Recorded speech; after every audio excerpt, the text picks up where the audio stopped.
Advocate विकास बराला जी, बहुत बहुत अभिनंदन। आप पहले दर्शक जुड़े हैं और आपके बाद में अब कतारबद्धता बढ़ती जा रही है। सुखदेव स्योरान जी, और इसके साथ साथ विक्रम शर्मा जी, आप सभी दर्शक जो मुझे अभी देख पा रहे हैं, मैं आप सबका आपके चलभाष यंत्र के स्क्रीन पर उपस्थित होकर के आपसे मैं अभी साक्षात्कार कर रहा हूँ। बंधुओं, मैं आपका महंत सुकराईनाथ योगी आज आपके बीच में एक विशेष चर्चा को लेकर के उपस्थित हुआ हूं। अभी मेरे को देख पा रहे हैं श्रीमान अंकित रेड्डू जी, श्रीमान संदीप चहल जी, सुखदेव चौरान जी, कालू बाबा जी, पंडित दयानंद शास्त्री जी, विक्की मलिक जी, विकास खटकड़, नवदीप बेनीवाल, दुहन साहिल जी, संदीप खरब जी, अमित कुमार धीमान जी, पंकज कश्यप जी, गुरमीत संधु जी, संदीप चौरान भाई, अनिल कुमार जी, अमित कुमार सहारण जी। प्रिय बंधुओं, आज आपको मैं बताना चाहूंगा कि अभी मैंने कुछ मेरे पास फोन कॉल आए और कुछ चर्चाएं हवाओं में उड़ रही थी, तो मुझे सुनने को मिला कि लोग एक रूमर फैला रहे हैं कहीं कि महंत जी तो भाग गए। बंधुओं, ऐसा कोई, मैं समझता हूं कि भागने जैसा काम मैंने नहीं किया। और भाग कहाँ गया, मैं बिल्कुल हरियाणा पुलिस की निगरानी में रहा हूं और हरियाणा पुलिस की निगरानी में मैं सुबह अपनी यात्रा पर निकला था। और इसके लिए आप देख सकते हैं कि पिछले 2 दिन से मैं मठ संस्थान कोथ में भी उपस्थित था, और आज सुबह लगभग 4 बजे से लेकर 4:15 के बीच में ही हम लोग शायद निकले हैं। मेरे को फिक्स समय लगभग यही लगता है।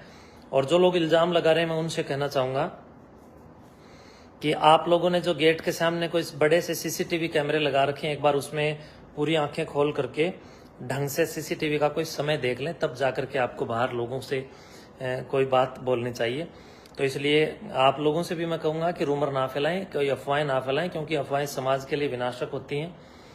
अफवाहें जब चलती हैं तो वो कहीं ना कहीं किसी का भी कोई नुकसान कर सकती हैं। तो आपस में मत लड़िए। और रही बात, लोग कह रहे हैं कि फोन के द्वारा संपर्क करके मुझे बता रहे हैं कि कुछ लोग रूमर फैला रहे हैं कि फलां सामान मठ का खाली हो गया, ये वो सब झूठी बातें हैं। जब मठ में आप लोग प्रवेश करोगे तो मुझे अभी जो ग्रामवासी देख रहे हैं, एक बार आप अभी बेशक जाकर के देख सकते हैं।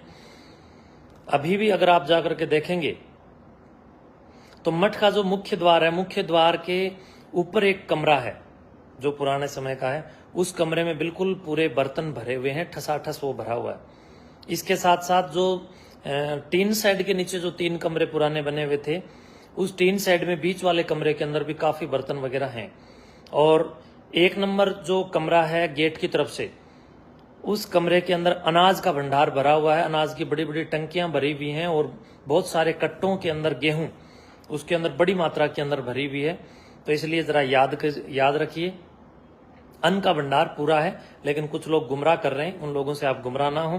बर्तन भी वहां पर पूरे हैं, क्योंकि मैं एक गाड़ी में जब आया हूं तो आप देख सकते हैं मेरी गाड़ी के अंदर जो सुबह का जो समय है वो क्या रहा होगा, और गाड़ी में कितना सामान आ सकता है। 5-7 जोड़ी कपड़े थे और बाकी मेरे साथ में कुछ पुलिसकर्मी थे और कुछ एक मेरा पायलट, एक मेरा ड्राइवर था, और इसके साथ साथ 1-2 और सेवा सहयोगी मित्र या सेवक साथ में थे।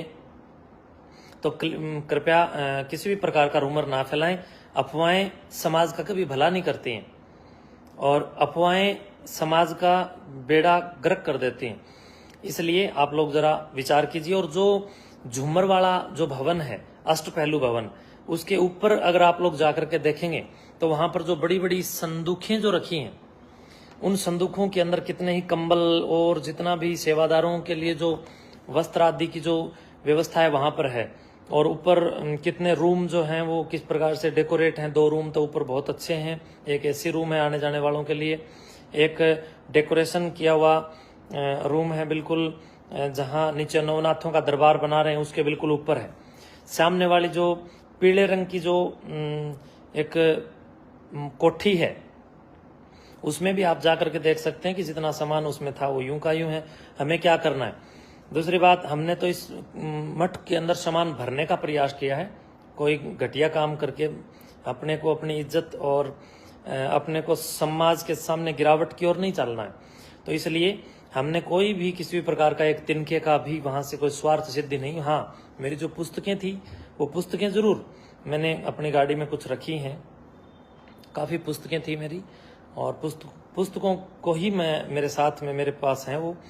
और उसके बाद मैं आपको बता देना चाहता हूं कि अंदर आप जाकर के भंडार घर में देखेंगे तो बाहर जो भंडार है उसमें अलग से बर्तन है, और अंदर जो भंडार है उसमें अलग से बर्तन है। पूरी ड्रावर आदि को खोल करके आप देखेंगे तो वो बिल्कुल भरा हुआ है, और किसी भी प्रकार से जिधर कोई सामान ना रखा है उधर कैमरा करके लोगों को मूर्ख बनाने का काम कुछ लोगों ने किया है। जबकि मैं जनता जनार्दन, समझदार जनता जनार्दन से अपील करूंगा कि आप खुद एक बार आंकलन करें, झूठी अफवाहों पर ध्यान ना दें, क्योंकि कुछ लोगों का काम ही इतना है कि मुझे बदनाम कैसे किया जाए, तो वो बदनामी के लिए विकल्पात्मक और संकल्पात्मक कार्य कर रहे हैं, जो कि बिल्कुल नहीं होने चाहिए। क्योंकि ये लड़ाई जो थी, ये लड़ाई जब तक मेरे साथ चल रही थी तो मैं लड़ रहा था, लेकिन जब लोग आपस में लड़ने लग गए, उग्र और एक दूसरे के खिलाफ उकसाने वाली टिप्पणियां करने लग गए, तब मैंने ये विचार किया कि आपस में लोगों को लड़ा के नहीं मारना है। तो जो लोग लड़ें और फिर मैं वहां गद्दी पर रहूं तो ये कोई अच्छा मामला नहीं है। तो नाथ संप्रदाय की बैठक हुई, ये सारी बातें वहां हुई। उसके बाद मैं आपको बता देना चाहता हूं कि हमें कदाचित इतना नहीं गिरना चाहिए कि किसी को गिराने में हम इतने गिर जाएं कि गिरने का स्तर ही माइनस में चला जाए। तो कहीं ना कहीं कुछ लोगों के द्वारा ये मिस्टेक हुई है, उन लोगों ने ये गलतियां की हैं, लेकिन मैं समझता हूं कि उनकी गलतियों का खामियाजा आम समाज क्यों भुगते और आम जनता क्यों लड़ करके मरे। तो इसलिए आम जनता को बचाने के लिए भी ये फैसला बहुत जरूरी था। दूसरी बात, आप जनता जनार्दन ने मुझे जो पिछली 5-7 साल में जितना लाड प्यार दिया है उसका ऋण मैं पूरा कभी चुकती नहीं कर सकता, लेकिन मैं प्रयास करूंगा कि जितना भी मेरे से बन पड़ेगा मैं आप जनता जनार्दन की सेवा में हमेशा जीवन भर रहूंगा। और एक योगी होने के नाते अपना पूरा कर्तव्य और पूर्ण कर्तव्य निष्ठता के साथ आप लोगों के साथ समर्पित भाव के साथ मैं आगे भी इसी प्रकार पूरे हरियाणा और आसपास के प्रदेशों में क्रांति की तेजस्विता को प्रकाशित करने के लिए पुलकित बुद्धि के साथ आगे बढ़ूंगा।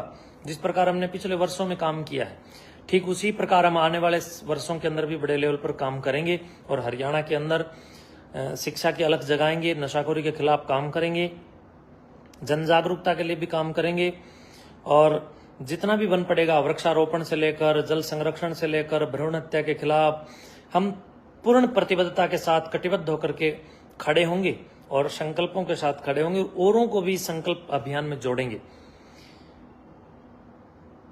दूसरी बात, जो लोग कुछ बोल रहे हैं कि भी सामान ले गए, कोई सामान नहीं ले जाया गया, सब झूठी बातें हैं। और जो लोग सामान की बात कर रहे हैं वो एक तरफ तो कह रहे हैं हम 7 साल में आ जाए हैं, एक तरफ बोल रहे हैं कि हम सामान ले गए।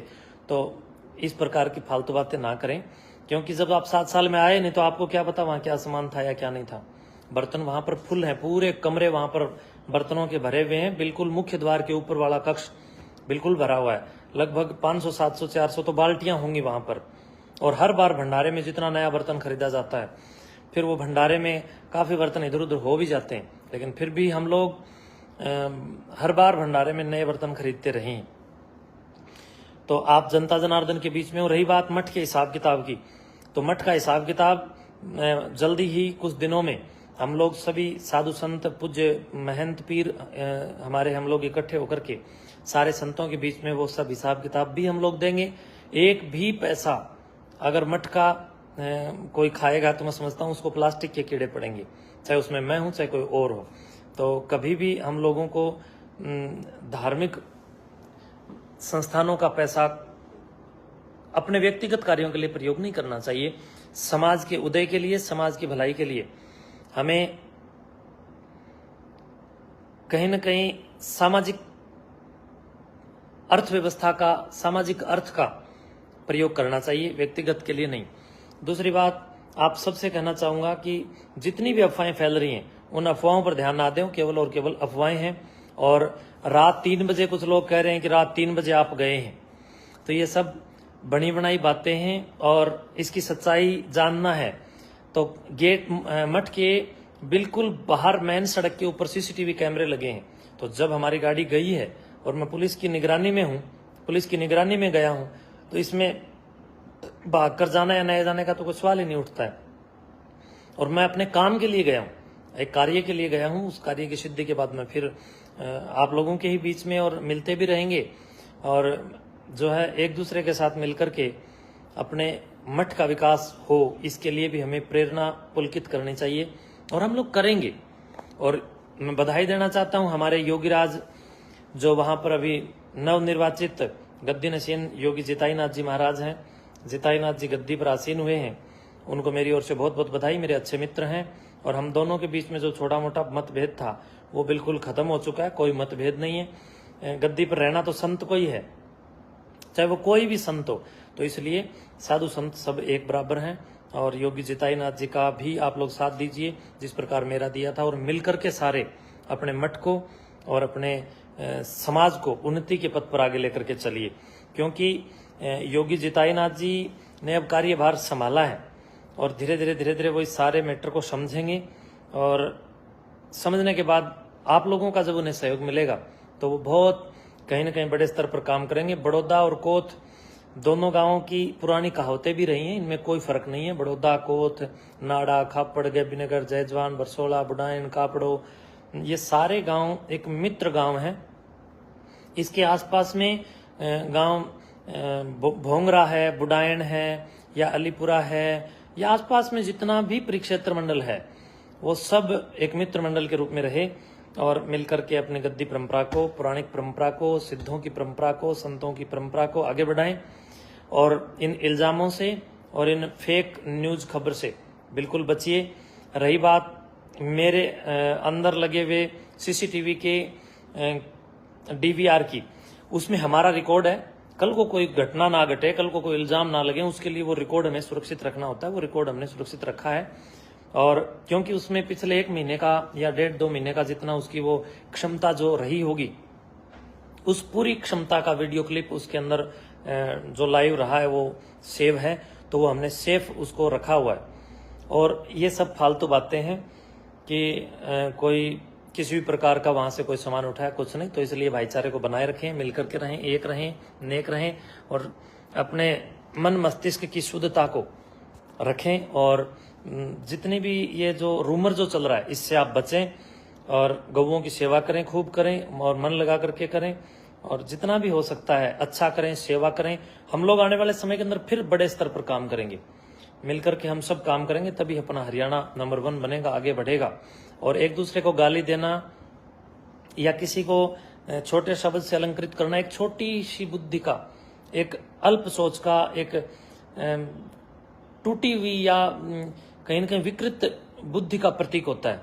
लेकिन किसी को सम्मान देना एक बहुत बड़ी बात है। इसलिए मैं आप सबको सम्मान दे रहा हूं, जितने भी हैं और जितने हमारे साधु हैं उनको भी।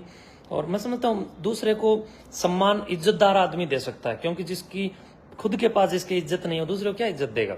इसलिए हमें एक दूसरे को गाली गलौज नहीं करना चाहिए। क्यों? क्योंकि अगर आप गाली दे रहे हो तो आपकी इज्जत भी शून्य है, तो आप दूसरे की इज्जत के साथ खिलवाड़ करने का प्रयास कर रहे हैं। इस प्रकार की भरसक प्रयासकता कहीं न कहीं रुग्णवादिता को स्पष्ट करती है, और समाज के अंदर एक बहुत ही निचले स्तर की सोच का उन्माद पैदा करती है।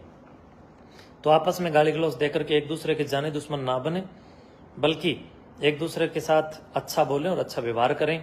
और उसके बाद भी अगर कोई नहीं मानता है तो कानूनी परिक्षेत्र में आप जाएं, कानूनी प्रक्रिया हमारे पास है, तो कानूनी कार्रवाई उस पर की जाए। और इन्हीं शब्दों के साथ मैं अपनी वाणी को विराम देते हुए आप सबको बताना चाहूंगा कि मैं अपने कार्य से मठ से बाहर गया हुआ हूँ। हमारे मित्र, हमारे योगी जो अभी नवनिर्वाचित पीठ पर हुए हैं, तो मैं उनको एक बार पुनः बधाई भी देता हूं, और आप सबसे शांति की अपील करता हूं कि कृपया शांति बनाए रखें, एक दूसरे को भड़काएं मत। आपस में भड़काओगे तो आपस में नुकसान होगा। एक दूसरे के खिलाफ भड़काना बंद करो और एक दूसरे को गले लगाना शुरू करो, मिलकर के अपना भाईचारा बढ़ाओ, और जो भी आगे होगा वो भी अच्छा होगा। जो हुआ है वो भी अच्छा हुआ है, जो पीछे हुआ वो भी अच्छा हुआ।